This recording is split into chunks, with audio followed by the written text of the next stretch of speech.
मध्य प्रदेश के मुख्यमंत्री मोहन यादव का बयान। सावन के महीने में आज हम लाडली बहनों के बैंक खातों में लाडली बहना योजना की राशि भेजेंगे। हम अपने वादे पूरे कर रहे हैं। प्रदेश के नागरिकों की बेहतरी के लिए हमारी सरकार प्रतिबद्ध है। सावन का महीना है और ये 1,29,00,000 बहनों के लिए लाडली बहनों की राशि हमारे द्वारा डाली जाएगी। मैं इसके लिए कमिटेड हूँ। मैं मान के चलता हूँ कि हमने जो चुनाव पहले जो वादा किया था उसी सिलसिले में हमारी सरकार लगातार प्रतिबद्ध है। हर वर्ग के लिए किसी वर्ग को नहीं छोड़ रही है। इसमें लाडली बहनों की तो बात ही अलग है। 1250 महीने उनके जो मिल रहे हैं वो तो मिलेंगे ही। इसी वर्ष अगस्त माह में रक्षाबंधन के पहले 250 रुपया उनको अलग से रक्षाबंधन के दिए जाएंगे, अर्थात अगस्त में 1500 मिलेंगे। और भाई दूज के बाद से नवंबर से उनको 1500 रुपये महीने की राशि देने का हमारा संकल्प पूरा होगा। धीरे धीरे करके हम 3000 तक उनकी राशि पहुंचाएंगे।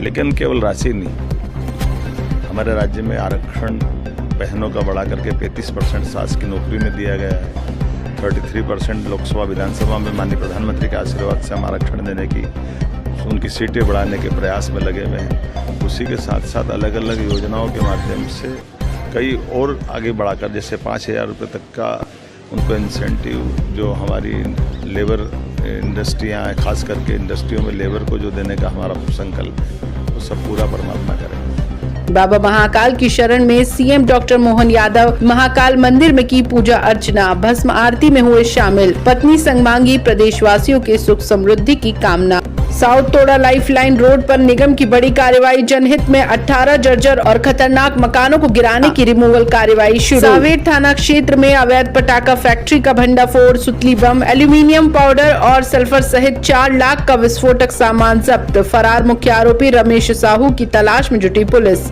मध्य प्रदेश प्रभारी तहसीलदार माला शर्मा ने भिंड कलेक्टर पर लगाए प्रताड़ना के आरोप, कहा शासन हित में काम करने की मिल रही सजा। सीएम से सोशल मीडिया पर लगाई गुहार। क्योंकि एक महिला अधिकारी अपने महिला सम्मान के लिए लड़ती है, उसकी पद की गरिमा उसके सम्मान से रहती है। लेकिन मेरे साथ पिछले 1.5 वर्षों से भिंड के कलेक्टर श्री संजीव श्रीवास्तव और एसडीएम हमारे पराग ने पिछले 1.5 साल से मुझे मानसिक रूप से प्रताड़ित कर रहे हैं। प्रताड़ना के पीछे मूल कारण, मैंने भूमाफियाओं से एक जमीन, जो सरकारी जमीन गलत तरीके से खुदूर करके चढ़ाई थी, उसकी जांच करके मैंने उसको यथावत शासन के उसको शासकीय चंडी कर दिया। लेकिन उसके करने के उपरांत से ही मेरे साथ मानसिक प्रताड़ना का प्रारंभिक दौर शुरू हुआ।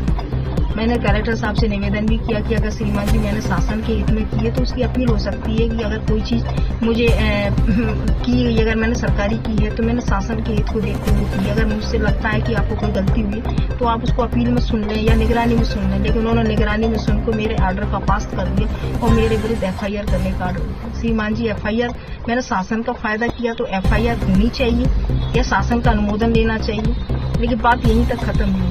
मेरे को जानबूझकर उन्होंने नायब तहसीलदार टप्पे पर भेज दिया, मेरे को बहुत अटैच कर दिया। जब मुझे लगा कि मेरे साथ अन्याय बहुत ज्यादा हो रहा है तो मैंने न्यायालय के शरणागत होकर अपनी अपील पेश करी, जहां से मुझे अटैचमेंट के विरुद्ध मुझे स्टे प्राप्त हुआ। जब स्टे प्राप्त हुआ तो मैंने कलेक्टर साहब के गुहार लगाई कि मेरे स्टे का पालन करते हुए मुझे यथावत तहसीलदार होकर वापस किया जाए। उन्होंने 1.5 महीने तक मेरे स्टे को ना मानते हुए 1.5 महीने बाद माना तो सही, लेकिन केवल नाम के रूप में मुझे तहसीलदार अधिकृत कर दिया। लेकिन मेरे मूल अधिकार सारे छीन लिए और मुझे बिना अधिकारों का तहसीलदार बनाकर तहसीलदार मुंह में रखा। मैं श्रीमान जी कलेक्टर साहब से भी मिली कि श्रीमान जी, अगर मुझसे कोई भूलवश त्रुटियां हुई हैं, अगर मुझे लगता है कि मैंने ये सरकारी कर दी तो मुझे बता दिया जाता है कि माला तुमको ये नहीं करना है। लेकिन मुझे ऐसा कोई आदेश जब प्राप्त नहीं हुआ तो मैंने उनके आवेदन, चूंकि एक शिकायती आवेदन कलेक्टर साहब के यहाँ से मार्क करके आया था, उसी पर सुनवाई करते हुए मैंने कार्रवाई की थी। लेकिन कलेक्टर साहब से क्षमा मांगने के बाद भी मैंने 25 आदमियों के सामने क्षमा मांगी, श्रीमान जी अगर कोई भूलवश त्रुटि हुई तो मुझे क्षमा कर दिया जाए, पर मेरे साथ दुर्भावना ना की। लेकिन उन्होंने मेरी बात को नजरअंदाज करते हुए मेरे साथ दुर्भावना करना शुरू कर दिया। मेरी पिछले साल से मेरा इंक्रीमेंट नहीं लगाया, सभी अधिकारियों को लगा दिया, केवल मुझे कर दिया। और मुझे आए दिन इतना टॉर्चर कर रहे हैं कि मुझे अभी भी अटैचमेंट कर दिया, जबकि शासन के नियम में 2025 के नियम में ये साफ निर्देशित है कि किसी भी प्रकार का अटैचमेंट नहीं होगा। लेकिन 2024 का अटैचमेंट को मेरे ऊपर फॉलो करके मुझे गोद कार्यालय में SDM साहब के अटैच कर दिया। मैंने उसको भी चलो ज्वाइन कर लिया। मैंने मेडिकल अवकाश दिया कि श्रीमान जी मेरी तबीयत खराब में ज्वाइन करने में असमर्थ हूँ, तो मेरे मेडिकल अवकाश 1.5 महीने का भी आज दिनांक तक स्वीकृत नहीं किया गया है। और कलेक्टर साहब ने भी एक आदेश भेज दिया कि इनका मेडिकल अवकाश स्वीकृत नहीं। ये आखिर ये अन्याय इतना मेरे साथ क्यों हो रहा है? मैंने एक सरकारी जमीन की, चूंकि मेरा पद ही कर्तव्य था कि शासन का हित प्रथम रूप से देखा, जो मैंने देखा। लेकिन मुझे ये नहीं पता था कि शासन का करने से मुझे इतनी मानसिक टॉर्चर कि आज मुझे माननीय मुख्यमंत्री जी से भी मैं गुहार लगा रही हूँ कि उनकी नीतियों में भी महिलाओं के प्रति एक सम्मानी दृष्टिकोण है कि महिलाएं एक सशक्त होकर काम करें, सुरक्षात्मक काम करें। लेकिन उन सब चीजों को दरकिरार करते हुए भिंड कलेक्टर और एसडीएम इतने मतलब इंटेंशन सिर्फ द्वेष की भावना से, ईगो की भावना से, या तो मुझे बता दें कि ईगो कैसे शांत हो। मैं उनका ईगो तो शांत नहीं कर पाऊंगी, लेकिन अपनी गुहार मुख्यमंत्री जी से कहना चाहूंगी कि अगर उनकी नीतियों में महिलाओं के प्रति सम्मान करने की है तो वो सम्मानी दृष्टिकोण कहाँ है। एक तहसीलदार के साथ जब इतना अन्याय हो रहा है तो एक आम आदमी के साथ कितना होगा, इसकी हम आकलन कर सकते हैं।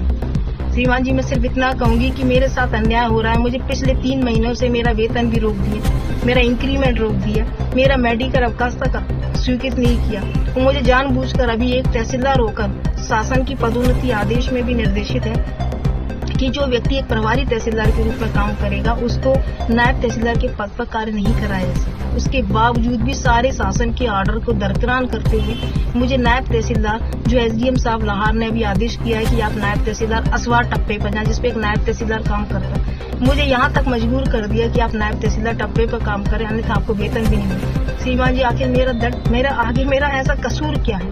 एक महिला हूँ, महिला के साथ उसके पारिवारिक उत्तरदायित्व जो भी वो भी नहीं निभा पा रही। ऐसी स्थिति में सिर्फ मुख्यमंत्री जी से गुहार लगाना चाह रही हूँ कि मेरे साथ जो अभी तक कलेक्टर साहब और एसडीएम साहब ने किया है उसकी सुनवाई की जाए, वो मुझे न्याय दे। महापौर मालती राय ने वार्ड 72 मालीखेड़ी में नवनिर्माणाधीन विसर्जन घाट का निरीक्षण किया। शहर भर में बनाए जा रहे विसर्जन घाटों से मिलेगी सुविधा, साथ में जनप्रतिनिधि और अधिकारी भी रहे मौजूद।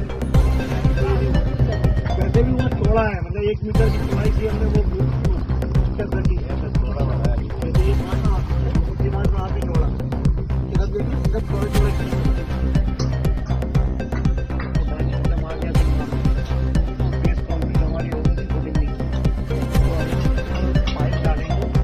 पाइप डालते जाएंगे,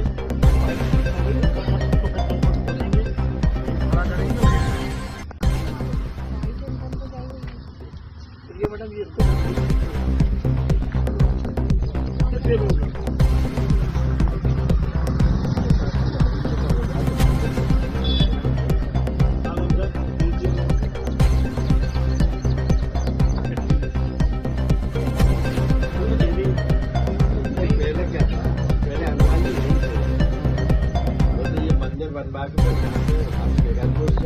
अभी ये बन गया थोड़ा, तो ये इतना यहाँ तक जाते ही गिर रहे हैं।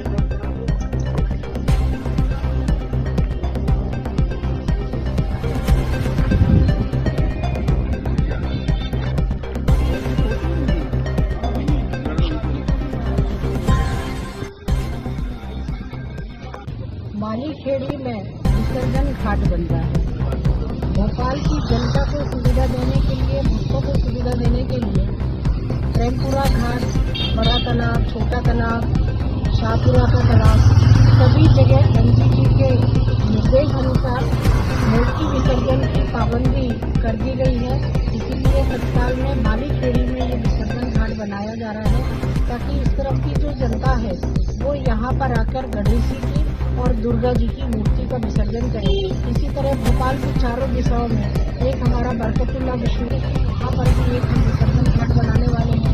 एक नीलगढ़ पर बातचीत चल रही है, नीलगढ़ पर हमारा विसर्जन घाट का काम शुरू होने वाला है, और एक प्रेमपुरा घाट पर विसर्जन घाट हम बनाने वाले हैं। भोपाल के चारों दिशाओं में विसर्जन घाट बनने के बाद में भोपाल के जो भक्त हैं, जो गणेश जी और दुर्गा जी की मूर्तियाँ रखते हैं, उनको कहीं न कहीं विसर्जन करने के लिए हम व्यवस्थाएं बनाएं। भोपाल थाना कमला नगर की बड़ी सफलता, हत्या के प्रयास में फरार चल रहे 2 शातिर बदमाश दबोचे गए। कमला नगर पुलिस ने बड़ी कार्रवाई करते हुए हत्या के प्रयास में फरार मोहन उर्फ मोनू ठाकुर और लक्की राजपूत उर्फ नाइट्रा को 10 नंबर मार्केट से घेराबंदी कर गिरफ्तार कर लिया। आरोपी मोनू ने फरियादी प्रताप पाटिल पर छुरी से हमला किया था, जबकि लक्की राजपूत ने दूसरे मामले में फरियादी के साथ गाली गलौज, मारपीट और गाड़ियों में तोड़फोड़ की थी। दोनों पर पहले से दर्जनों गंभीर आपराधिक मामले दर्ज हैं। पीसीसी चीफ जीतू पटवारी का बयान सरकार के निषाद राज सम्मेलन को लेकर बोले पटवारी, धन्यवाद उनको जो किसी एक वर्ग की भावनाओं को समझ सके और उनका निराकरण वो कर सके। लेकिन सवाल उठता है कि अब जो इतने वर्गों के सम्मेलन किए उनसे कितना लाभ हुआ, उनकी आर्थिक और रोजगार के साथ सामाजिक दायित्वों की स्थिति का क्या संज्ञान सरकार ले रही है। सीएम के विदेश दौरे पर बोले जीतू पटवारी, सीएम राज्य में निवेश लाने विदेश जा रहे हैं। मैं समझता हूं उनका यही प्रयास होना चाहिए। अभी इंदौर में भी कार्यक्रम आयोजित किया गया। सत्ता का मद क्या होता है, ये बार बार भारतीय जनता पार्टी के नेता जनता के सामने प्रदर्शित कर रहे हैं। पूरे प्रदेश की रोडों के खस्ता हाल है, करप्शन की भेंट चल रही, वो चाहे ब्रिज की बात हो, चाहे नेशनल हाईवे की बात हो, चाहे राजनीति की बात हो। गांव-गांव में सड़कें नहीं है। 25 साल के राज के बाद जन भावना कैसी। एक गर्भवती बहन ने जब आवाज दी कि जिम्मेदार लोगों आओ ये सड़क बनाओ, तो सांसद का बयान अपमानित करने जैसा है, अहंकार से भरा हुआ है।